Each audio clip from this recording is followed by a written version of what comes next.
Mataram, Jai Hind friends. In last two episodes I explained you the background of economic liberalization. Now in this part we will try to understand all the aspect related to economic reform. Okay, so let's start the chapter. What was the background that earlier I told you, the another aspect related to it. Now I am going to explain you here. The planners of independent India faced the challenges of the social and economic development. For this reason, they adopted the mixed type of economic system which laid greater emphasis upon the socialistic pattern of planning. You know very well we have adopted the mixed planning system. Okay, and it was not become that much beneficial in long term, that also we understood. However, by the 80s means in 1980s period, many experts felt that the strategy of planning adopted from 1947 to 1990 failed to attain the goal of economic growth. Means whatever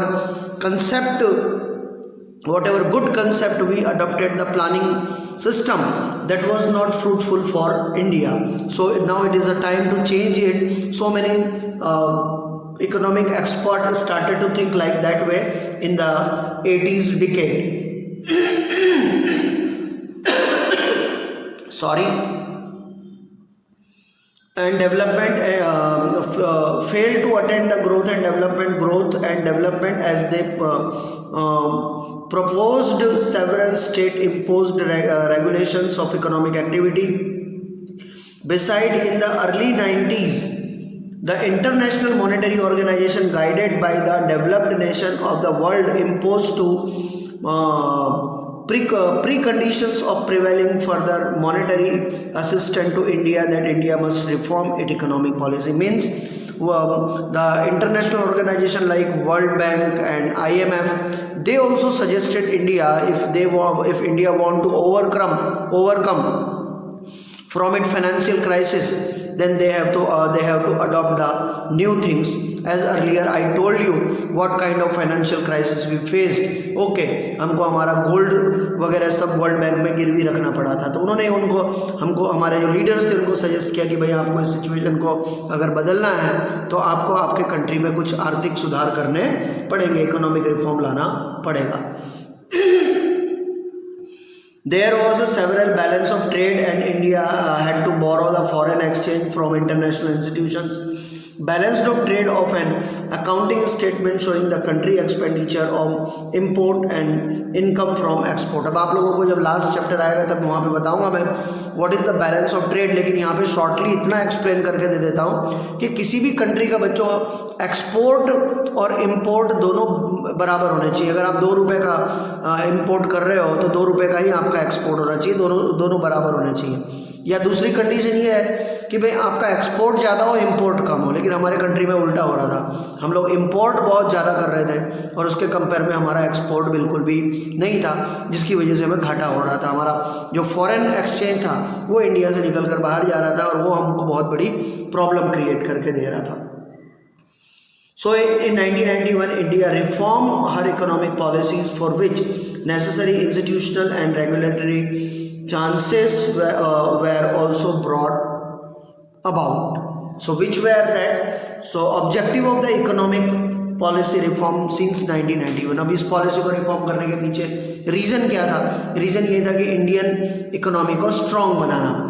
The changes brought about the economic policy since 1991 in order to straight change in the economic system of India from one which was highly regulated by the state to one which is more market oriented. Means we have to establish such kind of economic structure in India which is based on market, which is open, which give openness to the consumer as per their choices. From one which was highly regulated by the state to one which is more market oriented, as well as to reduce the extent of public sector in a mixed economy. Okay, public sector की ज़्यादा से ज़्यादा जो है कम से कम जो है उसमें भागीदारी रहे और प्राइवेट लोग ज़्यादा से ज़्यादा आके एंटरप्रेन्योरशिप करें. The objective of these reforms was stated as under: first, increasingly encourage the private and foreign investment, private लोगों को और फॉरेन इन्वेस्टमेंट को ज़्यादा तवज्जो देना, इंपॉर्टेंस देना। Investment in order to utilize the Indian abundant natural and human wealth, India में जो बहुत सारा नेचुरल वेल्थ है, ह्यूमन वेल्थ है, उसको बराबर से यूटिलाइज करना, कंज्यूम करना, एक्सट्रैक्ट करना। Process of the economic development in more productive manner. Next, optimum utilization of the resources. Next, restrict expenditure of the state and channelize to resource recovered from the disinvestment. Whatever the government expenditure is there, to reduce it. Whatever the government entrepreneurship is there, okay, to do the disinvestment of that, means to sell in the hand of private hand. Public enterprises toward increasing utilities which enhance the welfare of the people. Increase domestic income, employment and export income of the country. Increase the competitiveness of the Indian economy. Ensure steady economic growth of development, which was hardly at that time 2.5% and 3%. To make it in the maximum level at least 6, 7 to 10% के बीच में उसको लेके जाना, ये बहुत बड़ा M उस जमाने में था। Okay, development of the India economy long run in order to fulfil the objective of the systematic reform economic policy were initiated in 1991 and 3 components were liberalization, privatization and globalization. तो हमने जो आर्थिक सुधार किए बच्चों, इकोनॉमिक रिफॉर्म किए, उसमें जो है ये 3 चीज़ें, 3 बातें थी, उसमें से आज हम लोग सबसे पहले जो है बात करेंगे लिबरलाइजेशन की। लिबरल, तो लिबरलाइजेशन का मतलब क्या होता है? The meaning of liberalization is there कि वो सारे के सारे कानून, ऐसे कानून जो बिल्कुल एंटी इंडस्ट्रीज थे, मतलब जो इंडस्ट्रीज को ग्रो करने में हिंड्रेंस क्रिएट कर रहे थे, रुकावट डाल रहे थे, इंडस्ट्रीज ग्रोथ नहीं कर पा रही थी, ऐसे सारे कानूनों को ख़त्म कर देना, उड़ा देना, निकाल देना, दैट इज़ द लिबरलाइजेशन, उदारीकरण, यानी कि कानूनों में ढील देना ताकि लोग एंटरप्रेन्योर करने के लिए आगे आ सकें, that is the meaning of liberalization. So liberalization means increase the freedom of the private enterprises by allowing great play of market force and reduced interference by the state. सरकार उनके मामलों में, प्रोडक्शन मामले में मगजमारी ना करे, in the way relaxing policy restrictions imposed on economic activity, increasing the role of private sector and market oriented process in economic plan in the place of state regulated economic process. In India mixed economic system is called the liberalization. Okay, so Indian economy is possessed of liberalization. तो liberalization में कौन कौन सी बातें थी? There is a gradual decline in the control imposed by the state in economic functioning, यानी economic activities के ऊपर सरकार का धीरे धीरे अपने हाथ पीछे खींच लेना, प्राइवेट लोगों को ज़्यादा तवज्जो देना, उनके ऊपर जो है जो गवर्नमेंट वॉच करती थी अलग अलग कानून के थ्रू, उन कानून को धीरे रिमूव करना. The role of market force of demand and supply increase the economic decision making. पहले क्या था, सरकार का सप्लाई के ऊपर कंट्रोल था, गवर्नमेंट जितना चाहती थी, कोटा सिस्टम बोलते हैं उसको बच्चों, तो गवर्नमेंट कोटा नक्की करती थी, भाई इतनी ही चीज़ें मार्केट में जाएंगी. मैंने आप लोगों को शायद ड्यूरिंग द लेक्चर एग्जाम्पल भी दिया था कि भाई बजाज को जो है स्कूटर प्रोड्यूस करने हैं लोगों की डिमांड के हिसाब से, लेकिन गवर्नमेंट ने नक्की किया था भैया साल के जो है 500 से ज़्यादा नहीं पैदा करोगे, इतने ही स्कूटर तुमको प्रोड्यूस करने हैं. बराबर. अब आपको उस ज़माने में अगर बजाज का स्कूटर लेना हो तो आपको जो है बुकिंग करवानी पड़ती थी और 5-7 साल के बाद में आपको स्कूटर आता था. तो दैट वाज द सिचुएशन. तो ऐसे सब चीज़ों को जो है रिमूव करना और उनको पूरी फ्रीडम देना, उनको as per the demand of the people they can produce the commodity, वो कमोडिटी पैदा कर सकते हैं. The private sector is systematically allowed to enter the investment areas reserved the public places. Protection granted by the state to domestic industries against foreign competition. जो हमारी local industries है, जो बड़े बड़े कंपनीज है, टाटा थे, बिरला थे, रिलायंस थे, इन लोगों को प्रोटेक्ट करना, इनके इंटरेस्ट को प्रोटेक्ट करना ताकि ये लोग ग्लोबल कंपटीशन में खड़े हो सके, ताकि फॉरेन से आने वाले जो भी इन्वेस्टर हैं वो इनके ऊपर किसी टाइप की जो है दादागिरी ना कर सके. For example, if the state has imposed restrictions on the cheaper imported better quality imported as well as enable state of the domestic goods and such restrictions are reduced. अब लिबरलाइजेशन के लिए सरकार ने क्या क्या स्टेप्स लिए, that we have to definitely learn. Liberalization in India was implemented as a gradual process. Initially, investment rules were simplified. पहले investment के लिए नियम एकदम हल्के कर दिए गए. पहले क्या होता था, लाइसेंस लेना पड़ता था, सरकार की परमिशन लेनी थी. तो कुछ जो सेंसिटिव इंडस्ट्रीज थी उनको छोड़कर बाकी चीज़ों में सरकार ने लाइसेंस फ्री कर दिया. उसको बोलते हैं लाइसेंस राज की समाप्ति. बराबर है.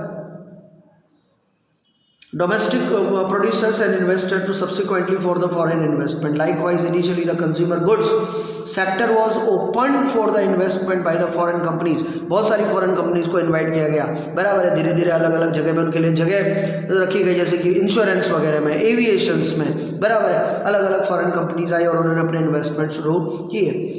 Companies and services sector and later on the financial sector. Thus it was a strategic liberalization process. मतलब गवर्नमेंट ने जो भी किया सब ऐसा नहीं कि एक साथ में पूरे दरवाजे खोल दिए. धीरे धीरे स्लोली गुजराती में बोलते हैं धीरे धीरे सुधारानुसार. बराबर है. गुजराती में बहुत बड़े कवि हो गए हैं, शायद मेरे ख्याल से नर्मदी हैं, तो वो ऐसा बोलते थे कि भाई कीड़ी ऊपर लाडवो जो मेका है तो कीड़ी मरी जाए, पण ईज लाडवा ने जो कीड़ी ऊपर भवरा है तो कीड़ी होसे खाए. तो सुधार भी जो है ऐसे ही होते हैं कि एक साथ नहीं होते, नहीं तो लोगों को डाइजेस्ट नहीं होंगे. तो गवर्नमेंट ने इसलिए slowly step to step part to part उसको जो है लोगों के लिए ओपन करना शुरू किया और अभी भी ओपन हो रहे हैं. बराबर है. ठीक है, क्योंकि हमको उसके लिए हैबिचुअल बनना है. The process of bringing about the economic the process of bringing about the economic changes, which is also called the economic reform, caused the systematic change in the policy regulations. Some important regulatory changes which was brought about the Indian legislative body. where अब क्या क्या किया इन लोगों ने कानून में. सबसे पहले जो सबसे गंदा कानून था जिसका नाम था MRTP एक्ट. बराबर है. Monopolistic and restrictive trade practice. इसके अंदर क्या होता था, अगर समझो कि सरकार जो है लाइसेंस देती थी और अपने हिसाब से प्रोडक्शन के लिए बोलती थी, तो गवर्नमेंट ने सबसे पहले इसी कानून को हटाया कि भाई हम ये कानून वापस लेते हैं, आपको जितना चाहिए उतना आप प्रोडक्शन करो, आपके हिसाब से मार्केट में बेचो. तो सबसे ये बेकार में बेकार कानून जो है उसको सरकार ने हटाया. which was imposed in 1969 was removed by the government act preventing enterprises for growth with establishing the monopolies competition act 2002 ये सरकार लेके आई. the act replaced MRTP was aimed to reducing the unhealthy competition among the enterprises. फिर ऐसी एक और कानून था FERA, उसका फुल फॉर्म है foreign exchange management act, sorry foreign exchange regulation act. मतलब सरकार क्या करती थी कि जो भी फॉरेन से कुछ भी करेंसी इंडिया में आ रही है उसके ऊपर पूरी जांच रखती थी, क्यों आए, किस लिए आए, कहाँ से आए, किसने दिए, क्यों दिए. लेकिन जो है सरकार ने उसके बाद में उसको जो है क्या कहते हैं उस कानून को हटा दिया, क्योंकि अगर फॉरेन से डॉलर नहीं आएगा तो कैसे यहाँ पे जो है इंडस्ट्रीज चलेंगी. तो उसकी जगह पर सरकार एक नया कानून लेके आई, that is the FEMA. Okay, the full form of FEMA is foreign exchange management act. मतलब उसको मैनेज करना, रेगुलेट नहीं करना, वॉच नहीं करना, क्वेश्चन नहीं करना, लेकिन वो सही तरीके से काम कर रहा है कि नहीं कर रहा है वो देखना. मतलब सरकार ने अपना रोल चेंज किया. The word regularly was removed from FERA to FEMA. Okay, the act regulating for exchange earning the transaction of enterprises, Foreign Exchange Management Act 1999. The act managing foreign exchange earning the transaction of enterprises instead of regulating those. ठीक है. फिर major changes was made of the industrial policy in which noteworthy was opening up the private sector, the area reserved for investment only by the public sector. 3 sectors are received for the public sector, mainly atomic energy, some mineral related atomic energy. मतलब सरकार ने जो heavy industries थी जहाँ पे private लोगों को नहीं दिया जा सकता उनको अपने हाथ में रखा, बाकी सबको गवर्नमेंट ने प्राइवेट लोगों के लिए ओपन कर दिया. Another noteworthy change was rising the investment limit, the definition of the small scale unit. Small scale industries को बहुत प्रोटेक्ट किया गया, which higher investment small scale unit can adopt modernization. The producers and for the foreign investment become more investor friendly and many sector Automatic increasing route was introduced to investment by the foreign commodities in India. उसी समय में फिर India में देखो ये Pepsi है, Coke है, आपका जितने भी FMCG प्रोडक्ट हैं, फिर आपके जो है जितनी भी फूड इंडस्ट्रीज हैं, ये सब, ये मैकडोनल्ड है, डोमिनोज है, ये सब ने इंडिया में आना शुरू किया। ये इसी लिबरलाइजेशन का नतीजा था। ठीक है। Competition in India. Beside relaxation in the industrial policy, relaxation of export-import rules were announced. Foreign exchange was allowed to the converted as market rate instead of earlier method of convertibility. Only the official rate of expenditure of the subsidies was attempt to reduce the part of the fiscal policy. जो लोग real में prosperous थे उनके ऊपर से सरकार ने subsidy हटाई, और रियल में जिन लोगों को प्रॉस्पेरिटी, जिसको सब्सिडी की जरूरत थी, उन लोगों को गवर्नमेंट ने सब्सिडी जो है देनी शुरू की। What is the exact sense of subsidy, इसके बारे में नेक्स्ट लेक्चर में डेफिनेटली एक्सप्लेन करूँगा। ओके। और इसके बाद में जो अगला है लिबरलाइजेशन के बाद में, दैट इज़ द प्राइवेटाइजेशन, उसके बारे में बात करेंगे। Bye, see you.